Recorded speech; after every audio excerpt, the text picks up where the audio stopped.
Today we're going to talk about the rise and fall of Magic the Gathering sealed booster boxes.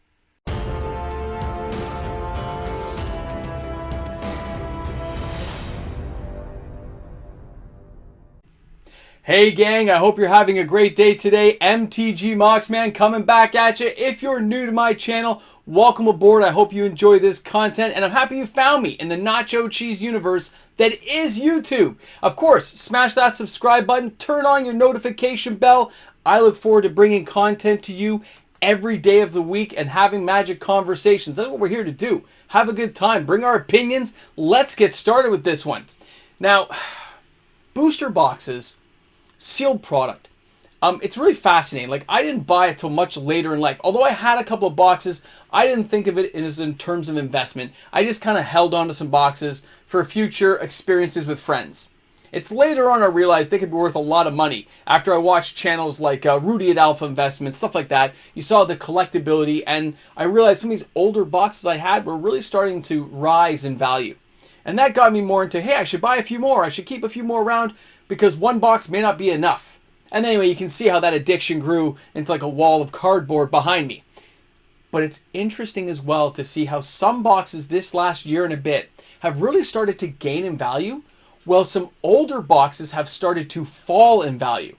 It is fascinating to take your eyes and actually go backwards, look down at the price sheets, and see how things have unfolded over that course of the last 2 years during this whole COVID thing we got going. So let me show you this first one here. We're going to pop up number one. Okay, so you can see right there, you've got Dominaria. Now, when Dominaria was released, these are Canadian prices I'm showing you, by the way. For US, you're going to take away 30%, 30-something% from that price. And in the EU and overseas, probably a little bit more than that to the Canadian dollar. And if you're in Australia, you're adding a smidgen.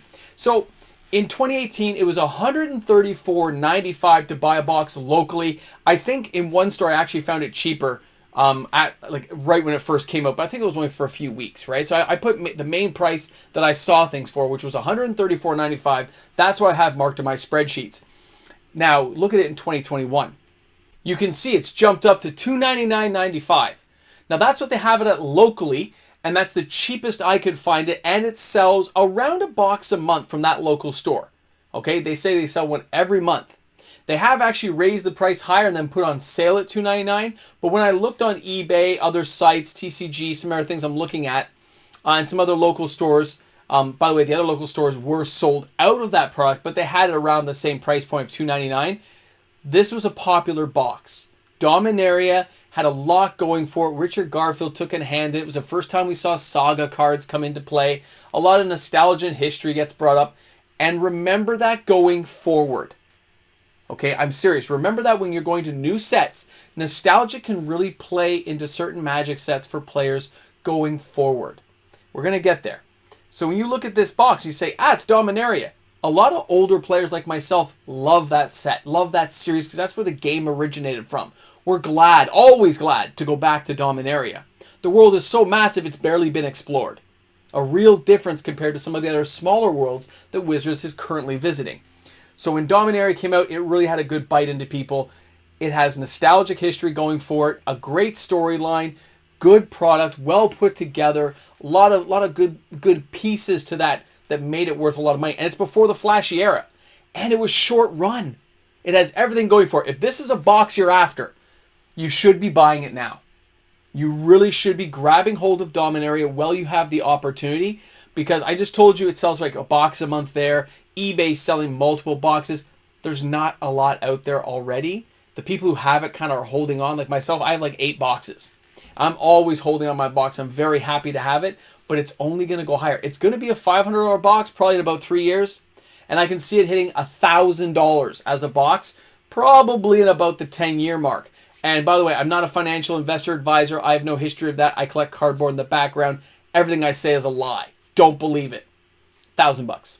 Now, when we go ahead and take a look at Ixalan, I did not play this pre-release.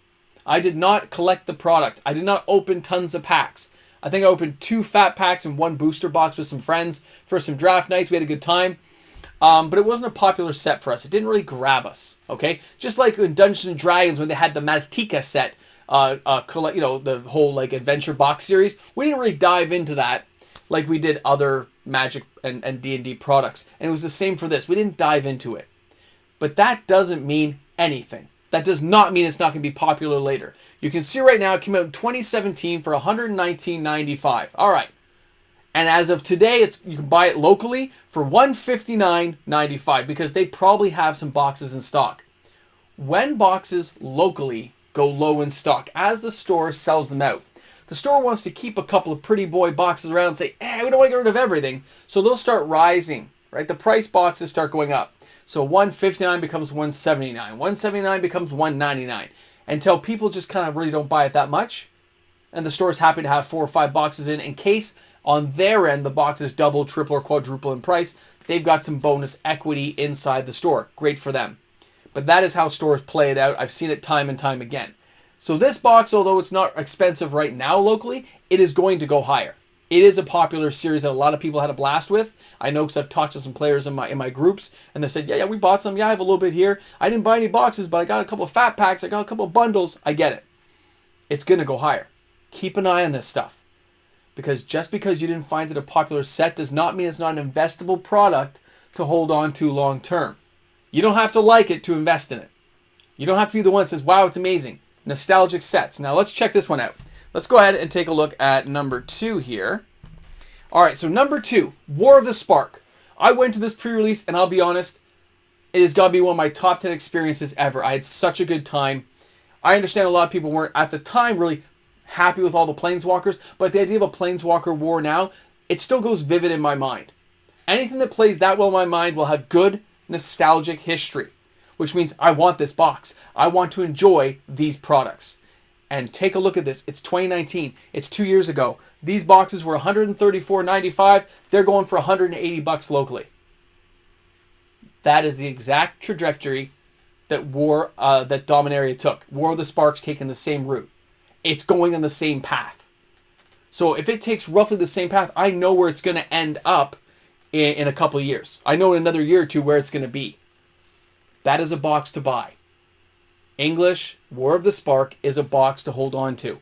Well, you can still buy them because that box is going to go a lot higher because the nostalgic draw for players in the future will be higher than other pieces of products that people know about. They're going to remember it. They're going to remember going to a pre-release. They're going to remember Nicobolas being defeated by the Gatewatch and Ugin. They're going to know what's going on. They're going to remember the story and they're going to want to get into it. And other players who didn't will hear about it. They'll see videos, they'll see that stuff, and they'll go back and get that nostalgic history. They'll go in and learn about the lore of what happened on Ravnica, and it's going to be a cool thing for them. That box is going up. It's definitely one to watch, and it had great cards inside. Now, the one below, Battle for Zendikar, the first time we had the cool full art expeditions added in, it has a few things going for it.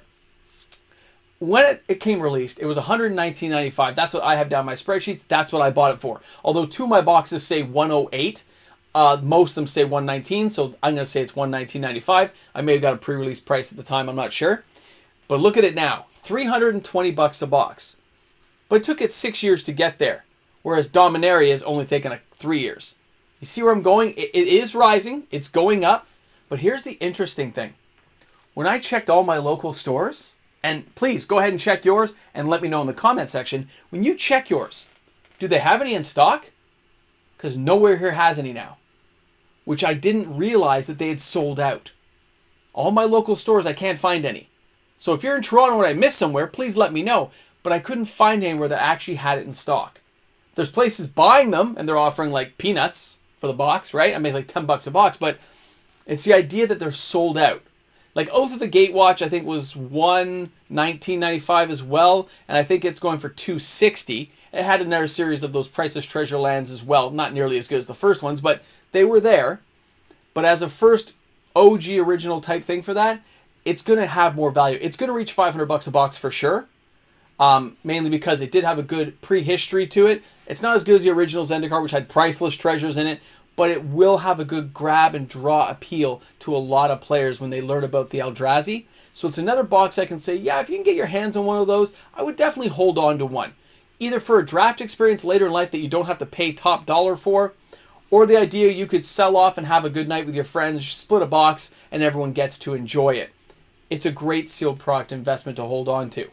But the idea that stores are running out of certain products, and most of the products they have now are the newest boxes from the last 2 years, is very fascinating. Because places like 401 usually have a few stashed away here and there. They don't have any. Places like Face to Face, they usually have some in stock. They don't have any. Interesting.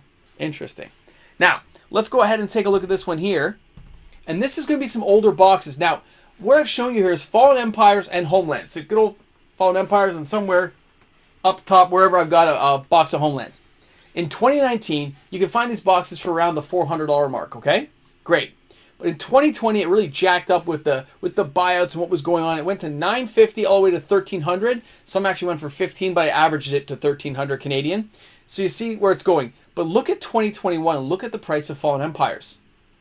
$900. That's with shipping. That's taxed in. Okay? Other boxes like Scourge, Judgment, Prophecy, Torment, they're all slowly drifting down. They're not super old nostalgic boxes that have reserve list cards in all of them, but they're all older boxes. These ones have reserve lists, but they're the lowest of the low for most people who collected reserve list or believed in products, and most people hated these products when they came out. But they were 60 packs inside. There's a lot in there. But look at the prices. And if you look at Homelands, $360, $700 to $800 during the buyout. It's $900 now, taxes in, shipped and delivered. They're slipping in price because there's an older core group of players, such as myself, the nostalgic players, the collectors who love this stuff, but we may already have our box. We may already have some for ourselves. We're not buying more at that price. So it's kind of a race to the bottom for older boxes. Well, if you leave these alone for another 6-7 months and nobody really bites, the price will continue to fall. Because those who've owned them had them when they were $60-$70 and they're just unloading and making some money. There will be a middle ground there where people will start to buy these boxes. If they drop to the $600-$700 level, I will buy some for my channel. I will use it for my patrons and people on this channel for pack openings and giveaways. Of course I will. Because it's something we as older players can enjoy and newer players who've never had the opportunity can get into at a really low price. How can you not go for that? But that is what's happening. These older boxes are slipping. That will leave opportunity available for those who have a little bigger of a bankroll to grab some of these products and hold on to them.